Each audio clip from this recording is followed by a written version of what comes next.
اچھا یاد رکھو ایسے موقع پہ بارات کا کھانا ماں کے ذمے باپ کے ذمے ڈالنا یہ بھی نیچر کے خلاف ہے، خوب سمجھ لو،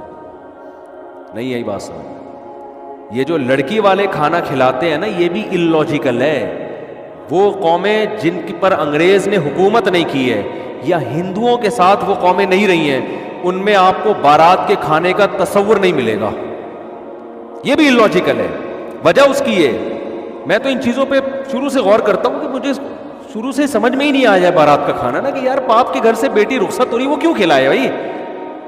آپ کہہ سکتے ہو خوشی ہو رہی ہے، ٹھیک ہے، خوشی انتہا کے اعتبار سے اس کا فیوچر بن رہا ہے، لیکن وہ دن ماں باپ کے لیے خوشی کا دن نہیں ہوتا، وہ دن ماں باپ کے لیے غم کا دن ہوتا ہے۔ این اس دن پہ کھانا کھلانا اور کھانا کھلانے کو یعنی ان کو مکلف بنانا کہ اس دن کو سیلیبریٹ کریں، یہ نیچر کے خلاف ہے۔ میں نے تو یہ بات شروع سے کر رہا تھا۔ پھر یہ جو ہمارے وزیرستان کے پٹھان لوگ ہیں، مسعودی قوم اور دوسری قومیں، مسعود قوم ہے نا اور دوسری قومیں، میں نے ان میں جا کے ریسرچ کی، میرے شاگرد بھی ہیں بہت سے وزیرستان کے، میں نے کہا یار تمہارے یہاں بارات کا کھانا، میں نے ان کو اپنا فلسفہ نہیں بتایا کہ میری رائے یہ کہ یار یہ نیچر کے خلاف لگتا ہے مجھے یہ کام، میں نے اپنا نہیں بتایا تاکہ ایسا نہ ہو کہ وہ جو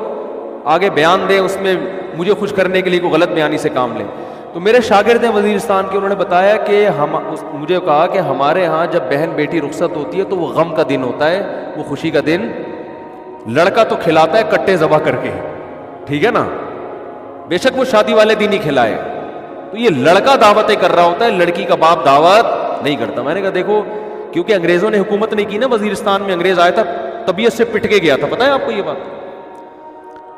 آپ کو پتہ ہی کچھ نہیں یار دنیا میں ہو کیا رہا ہے۔ گورے نے جب 100 سال ہندوستان پہ حکومت کی ہے تو یہ وزیرستان کے علاقوں میں وہ حکومت نہیں میں نے ایک کتاب پڑھی ہے، اس زمانے میں گورے کی آرمی میں ایک لیفٹیننٹ تھا، اس نے اپنی کارگزاری بیان کی ہے کہ بہت پرانی، وہ تو بیچارہ دنیا سے چلا گیا ہوگا، تو اس نے کارگزاری بیان کی کہ ہندوستان سے جب ہم آتے تھے نا ادھر کے پی کے سے ہوتے ہوئے ادھر وزیرستان کی طرف آتے تھے تو کتنے پاپڑ یعنی ہمیں بیلنے پڑتے تھے۔ اس نے بتایا کہ ایسی قوم تھی کہ انگریز جہازوں کی بمباری کر کے ان کے گھر گرا رہے ہوتے تھے، پھر بھی تسلیم نہیں ہوتی تھی، یہ پہاڑوں پہ عورتیں بچے اپنے گھروں کو تباہ ہوتے ہوئے دیکھتے تھے مگر ہتھیار نہیں ڈالتے تھے۔ یہ اس کے الفاظ ہیں لیفٹیننٹ کے جو میں نے خود پڑھے ہیں، کہ اتنے بہادر لوگ تھے کہ جہازوں کی بمباری ہو رہی ہے، برٹش طیارے آ رہے ہیں، گھروں کو تباہ کر رہے ہیں، یعنی اپنے گھر کے تباہ ہونے کا تماشا دیکھتے تھے، پہاڑوں پہ عورتوں اور بچوں کو لے جاتے تھے بمباری سے بچنے کے لیے، لیکن یہ ہتھیار ڈال کے تسلیم نہیں ہوتے تھے۔ تو کیا مسئلہ ہے کہ یہ قوم برٹش کے اور انگریزوں کے ماتحت نہیں رہی، لہذا ان میں ابھی بھی جو کلچر ہے نا وہ اسلام کے زیادہ قریب۔ آپ کو یہ جہیز کی لعنتیں، بارات وارات کے کھانے، یہ آپ کو ان لوگوں میں ملیں گے جو ہندوؤں کے ساتھ رہیں یا گوروں نے حکومت کر کے کلچر ہی کی ایسی کی تیسی کرتی ان کی نا، کلچر کی واٹ لگا دی، تو آپ کو ان علاقوں میں ابھی بھی نہیں ملے گا۔ تو وہاں وہ نہیں، نہ جہیز ہے وہاں پہ اور نہ وہاں آپ کو یہ ملے گا کہ بارات کے کھانے ملیں گے۔ اگر شادی کے موقع پہ کھانا ہو بھی رہا ہوتا ہے تو وہ لڑکا کر رہا ہوتا ہے، ابھی بھی وہاں لڑکے کا خرچہ نکاح پہ زیادہ ہوتا ہے، لڑکی والوں کا نہیں ہوتا۔ اور ہمارے یہاں کیا ہوتا ہے، لڑکا صرف 25,000 ٹوٹل، بہت بڑا مہر آج کل جو مارکیٹ میں چل رہا ہے، وہ کیا چل رہا ہے، 25,000 مہر۔ میں تو نکاح پڑھاتا رہتا ہوں نا صبح شام، 25,000 مہر اس کے ہوگا جس کی 25 لاکھ تنخواہ ہوگی، سکہ رائج الوقت بھی لکھا ہوا ہوتا ہے آگے سے،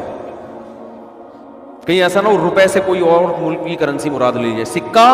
وہ والے 25,000 جو مارکیٹ میں چل رہے ہیں جس سے 6 درجن انڈے آ سکتے ہیں یا تھوڑا زیادہ کر لیں آپ۔ اور لڑکی والوں کا بیڑا غرق ہو رہا ہے کہ نہیں، وہ شادی دفتر کی فیس بھی ان کی الگ اور پھر وہ جہیز بھی الگ، اور جو بھی اب تو لڑکیاں جاب کر کر کے بھی میاؤں کو کھلا رہی ہیں۔ تو خیر، تو یہ بھی جو بارات کا کھانا ہے نا، اس کو بھی حوصلہ شکنی کریں، اس کی کوئی تک نہیں بنتا۔ باپ اس دن غمزدہ ہوتا ہے، بیٹی گھر سے رخصت ہو کے جا رہی ہوتی ہے، ہاں باپ خوش ہو رہا ہے کہ چلو جان چھوٹ رہی ہے، وہ ایک الگ بات ہے، لیکن وہ بچی کے مستقبل کے لیے رخصت تو کر رہا ہوتا ہے، لیکن ان کے گھر سے ایک ان کے جگر کا ٹکڑا رخصت ہو رہا، وہ خوش نہیں ہوتے اس دن۔ تو اس لیے وہ ولیمہ میں اگلے دن جا کے کھائیں اسی کے گھر جا کے، یہاں نہ، یہاں کچھ نہیں کرو، یہاں بس نکاح ہوا اپنی امانت ہے بھائی، جیسے وہاں وزیرستان وغیرہ میں ایسا ہی ہوتا ہے، نکاح ہو گیا تمہاری امانت ہے بھائی، لاؤ ماں کو لے کر آؤ، بہن کو لے کر آؤ، رخصت کر کے گھر لے جاؤ، فائرنگ بھی تم ہی کرو گے، پٹاخے بھی تم ہی پھوڑو گے، ٹھیک ہے نا۔ فائرنگ بھی کرو، پٹاخے بھی پھوڑو، جو بھی کرنا ہے، اگلے دن ولیمہ بھی تمہارے گھر ہوگا، آ رہے ہم لوگ بھی وہیں پہنچ جائیں گے، آپ کے مہمان ہیں، ہم آ جائیں گے کھانے کے. تو یہ بالکل ہی الٹی کہانی چل رہی ہے، کچھ کھوپڑی میں آنے والی